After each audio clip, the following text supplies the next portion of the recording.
بسم اللہ الرحمن الرحیم والصلاة والسلام علی رسولہ الکریم وعلی آلہ وصحبہ اجمعین۔ جو بھی بہن بھائی بچے بچیاں سن رہے ہیں سب کو میری طرف سے عید مبارک ہو۔ عید کی خوشی ہم کیوں مناتے ہیں، پہلے میں یہ تھوڑا سا واضح کر دوں کہ رمضان کا مہینہ اللہ نے پورا ایک ہمارے لیے خوشی کا مہینہ بنایا ہے، جس میں اللہ کی جنت کے دروازے کھول دیے جاتے ہیں، جہنم کے بند کر دیے جاتے ہیں، شیطان قید کر دیے جاتے ہیں، جنت کو روزانہ سجایا جاتا ہے، اللہ کا عرش پہلے آسمان پہ آ جاتا ہے، اللہ کی طرف سے اعلان ہو رہا ہوتا ہے، کوئی بخشش چاہنے والا، کوئی حاجت مانگنے والا، فرض 70 فرضوں کے برابر ہو جاتا ہے اور نفل فرض کے برابر ہو جاتا ہے، اور نفل اور فرض کا فرق اتنا بڑا ہے کہ قیامت تک 2 رکعت نفل پڑھتا رہے تو فرض رکعت کے ایک سجدے کے برابر نہیں، اور اس میں جو مر جاتے ہیں اہل ایمان ان کا حساب نہیں ہوتا، ان کو قبر میں منکر نکیر نہیں آتے، اللہ تعالیٰ ان کو معاف فرما دیتا ہے۔ اس طرح 29 دن رات یہ سلسلہ چلتا ہے، اور آخری رات پھر اللہ تعالیٰ اعلان فرماتے ہیں کہ میرے بندوں نے رات کو قیام کیا، یعنی تراویح کی نماز پڑھی، دن میں روزہ رکھا، تو میں نے اس پر ان سب کی بخشش فرما دی۔ تو اس خوشی میں پھر ہم سب مل کر اللہ کی بارگاہ میں شکرانے کے مل کر 2 نفل ادا کرتے ہیں اور اللہ کا شکر ادا کرتے ہیں کہ یا اللہ تیرا شکر ہے تو نے ہمارے گناہوں کو معاف فرمایا، جہنم کو ہم پہ حرام کیا، جنت کو ہم پہ واجب کیا۔ اصل تو عید کی خوشی کی یہ وجہ ہے۔ آپ عید کے لیے غسل فرماتے تھے اور اپنے کپڑوں میں سے اچھے کپڑے منتخب فرماتے تھے، اور فجر کی نماز کے بعد آپ اشراق نہیں پڑھتے تھے اس دن، باقی آپ کی ساری زندگی کا معمول تھا کہ فجر کے بعد آپ اشراق پڑھتے تھے، لیکن اس دن آپ اشراق نہیں پڑھتے تھے، غسل فرما کے پھر کچھ کھا کے، کوئی میٹھی چیز، کھجور ہی عام طور پر ہوتی تھی، کھجور کھا کے پھر آپ عیدگاہ کی طرف تشریف لے جاتے تھے اور پہلے نماز پڑھاتے تھے، پھر خطبہ ہوتا تھا، اور اس کے بعد جس راستے سے آپ جاتے تھے اس راستے کو چھوڑ کر پھر اور راستے سے گھر واپس آتے تھے، پھر وفود سے ملاقات کرتے تھے، سرداروں سے، صحابہ سے ملاقات کرتے تھے، اس میں کچھ کھانوں کا اہتمام بھی ہوتا تھا۔ اس طرح ایک عام روٹین کی عید ہوتی تھی آپ کی، ملاقاتیں کرنا، کھانوں میں جانا اور اچھے کپڑے پہننا، سب کو خوشی سے ملنا، یہ عید الفطر پر آپ کا یہ معمول تھا۔ باقی جو اداسیاں ہیں، ڈپریشنیں ہیں، اس کی وجہ آپس کی محبتوں کا کم ہو جانا ہے، اور دنیا کی ایسی دوڑ جس نے اپنے آپ کو بھی بھلا دیا ہے، اور آپس کی نفرتیں ہیں اور آپس کے بغض، حسد ہیں، ان منفی جذبوں نے ہماری خوشیوں کو دھندلا دیا ہے، ورنہ رمضان کا ہر لمحہ خوشی کے لیے ہے، اور عید اس کی پیک ہے، اور پوری زندگی اللہ راضی ہو رہا ہو تو خوشی ہی خوشی ہے۔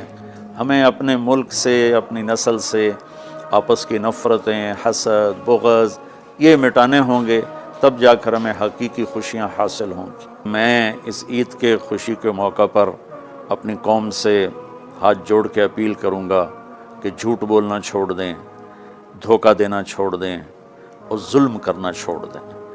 مذہبی نفرت نے ہمیں تباہ کر دیا، سیاسی نفرت نے ہمیں تباہ کر دیا، صوبائی قومی نفرت نے ہمیں تباہ کر دیا، آپس کی رنجشوں کی نفرت نے ہمیں تباہ کر دیا۔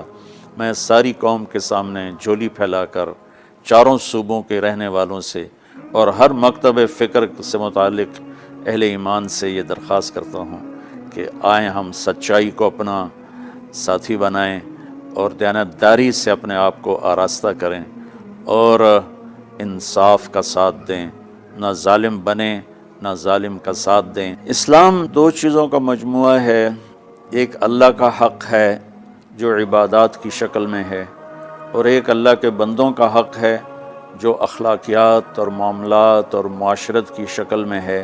یہ دونوں کمپلسری پیپر ہیں، دونوں لازمی پیپر ہیں، ان دونوں میں پاس ہونا ضروری ہے۔ میری نماز اچھی ہے لیکن میری دکان پہ جھوٹ ہے، تو نماز اس جھوٹ کی کمی کو پورا نہیں کر سکے گی، میری دکان پہ سچ ہے لیکن میں نماز نہیں پڑھتا، تو میرا یہ سچ بولنا میرے نماز کی کمی کو پورا نہیں کر سکتا۔ اللہ کے نبی نے دنیا سے جاتے ہوئے 2 لفظوں میں سارا دین بتا دیا تھا۔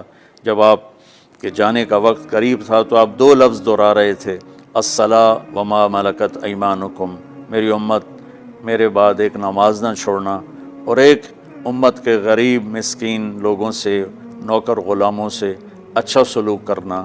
یہ 2 الگ الگ ڈیمانڈ ہیں۔ جیسے پانی پینے سے روٹی کی کمی پوری نہیں ہو سکتی، اور روٹی کھانے سے پانی کی کمی پوری نہیں ہو سکتی۔ یہ دونوں الگ چیزیں ہیں۔ اخلاق کو عبادت کی کمی پر نہیں کر سکتی، اور عبادت کی کمی اخلاق کو اور اخلاق کی کمی کو عبادت پورا نہیں کر سکتی۔ ان دونوں چیزوں میں پاس ہونا ضروری ہے، تب جا کر ایک معتدل معاشرہ وجود میں آتا ہے۔ ایک حدیث سنا کے بات ختم کرتے ہیں۔ میرے نبی وضو فرما رہے تھے تو صحابہ آپ کے وضو کا پانی گرنے نہیں دے رہے تھے، نیچے سے لے کر کوئی پی رہا تھا، کوئی منہ پہ مل رہا تھا۔ تو آپ نے فرمایا ما یحملکم علی ھذا، یہ کیا کر رہے ہو؟ وہ کہنے کہ یا رسول اللہ، اللہ اس کے رسول کی محبت میں کر رہے ہیں۔ تو آپ نے فرمایا میں تمہیں بتاتا ہوں اللہ اس کے رسول سے محبت کرنے والا کون ہوتا ہے۔ فلیصدق الحدیث اذا حدث، اللہ رسول سے محبت کرنے والا وہ ہوتا ہے جو ہمیشہ سچ بولتا ہے۔ فلیؤدی الامانۃ اذا اؤتمن، جو ہمیشہ امانت داری سے کام لیتا ہے، کبھی دھوکہ فراڈ نہیں کرتا۔ فلیحسن جوار من جاورہ، اور جو ہمیشہ اپنے پڑوسیوں کے ساتھ اچھا سلوک کرتا ہے، پڑوسی اپنے ہوں، غیر ہوں، مسلم ہوں، نان مسلم ہوں، وہ ان کے ساتھ اچھا سلوک کرتا ہے۔ یہ 3 نشانیاں ہیں عشق رسول کی۔ یہ 3 باتیں میری قوم اپنا لے تو یہ اندھیرے اجالوں میں انشاءاللہ تبدیل ہو جائیں گی۔ دنیا کے لیے قانون ہے اللہ تعالیٰ کا کہ جس قوم میں انصاف، دیانتداری اور سچائی ہوگی انہیں اللہ عروج دے گا، وہ مسلم ہو یا نان مسلم ہو۔ اور جن ملکوں میں، قوموں میں بددیانتی ہوگی، ظلم ہوگا، جھوٹ ہوگا، وہ زوال کا شکار ہوں گی۔ ساری ویسٹرن دنیا تو لیڈ نہیں کر رہی، ہمارے جیسے ملک بھی ہیں جہاں یہ ساری چیزیں ہیں، تو وہ ہماری طرح ہی ذلیل ہیں اور ہماری طرح ہی وہ خوار ہیں۔ چند ایک ملک ہیں جنہوں نے ان چیزوں کی رعایت کی ہے، تو وہ اس وقت لیڈنگ رول میں ہیں، لیڈنگ ماڈل میں ہیں۔ تو دنیا کے لحاظ سے تو یہ قانون ہے کہ سچائی، دیانتداری اور انصاف قوموں کو اونچا لے جائے گا۔ آخرت میں اللہ تعالیٰ نے اعلان کیا ان اللہ لا یغفر ان یشرک بہ ویغفر ما دون ذلک لمن یشاء۔ آخرت میں کامیابی کا آخری فیصلہ ایمان پہ ہوگا کہ اللہ تعالیٰ کا فرمان ہے میں شرک معاف نہیں کروں گا، اس کے علاوہ میں جسے چاہوں معاف کر دوں۔ تو ہماری 52 کے قریب اسلامی ریاستیں ہیں، وہ سب بری طرح اس زوال کا شکار ہیں، جس کی بنیادی وجہ یہ 3 ہے جس کو میں بار بار آپ کے سامنے دہرا رہا ہوں۔ السلام علیکم۔